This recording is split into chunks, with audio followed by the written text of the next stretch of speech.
नमस्कार. Tasty bite recipe या चॅनलमध्ये सर्वांचे स्वागत आहे. आज आपण देशी गाईच्या चिकाचा खरवस अगदी सोप्या पद्धतीने कसा बनवायचा अगदी डिटेलमध्ये मी सांगणार आहे.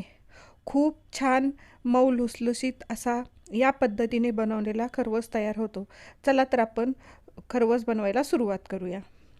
एका पातेल्यामध्ये मी 2 कप गाईचा चीक घेतलेला आहे आणि ज्या कपाने मी चीक मोजून घेतलेला आहे त्याच कपाने मी 1 कप गाईचं दूध घेतलेलं आहे.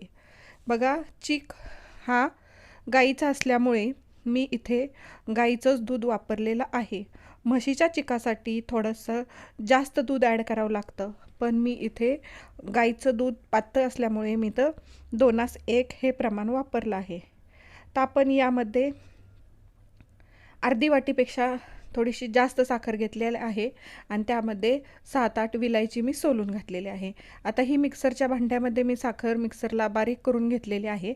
आता आपण ती साखर थोडी थोडी करून या चिकाच्या दुधामध्ये मिक्स करूया.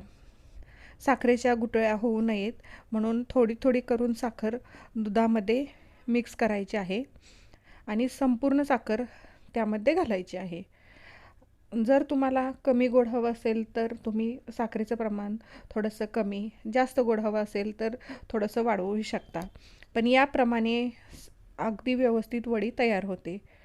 आता एक मी स्टीमर घेतलेला आहे, त्यामध्ये मी अर्धा लिटर पाणी ओतून घेतलेलं आहे आणि जो आपली ढोकळा लावण्याची जी प्लेट आहे त्यामध्ये मी हे दूध ओतून घेत आहे. अशा पद्धतीने माझ्या 2 प्लेट दुधाच्या तयार झालेल्या आहेत चिकाच्या. आता ही सावकाशपणे मी एक प्लेट स्टीमरमध्ये ठेवून घेत आहे. अशाच नवनवीन रेसिपी पाहण्यासाठी टेस्टी बाईट रेसिपी या चॅनलला लाईक, शेअर आणि सबस्क्राईब करा. सबस्क्राईब केलं असेल तर शेअर करायला विसरू नका. आता आपण हा स्टीमर सावकाश असा उचलून गॅसवर ठेवूया आणि मीडियम गॅसवरती आपण 15 ते 20 मिनिट हा चीक उकडून घेणार आहे. तुम्ही पाहू शकता 15 मिनिटानंतर आपला चीक अतिशय सुंदर असा शिजून तयार झालेला आहे आणि बघा, दिसतोय तर खूपच छान. बघूया. आता ही प्लेट आपण स्टीमरमध्ये मधून काढूया आणि थंड होण्यासाठी ठेवूया. आता चीक आपला थंड झालेला आहे. आता तुम्ही म्हणाल हा चीक थोडासा पिवळसर दिसतोय, पण हा देशी गाईचा चीक असल्यामुळे थोडासा पिवळसर दिसतोय. तर आपण त्याला चाकूने कट मारूया.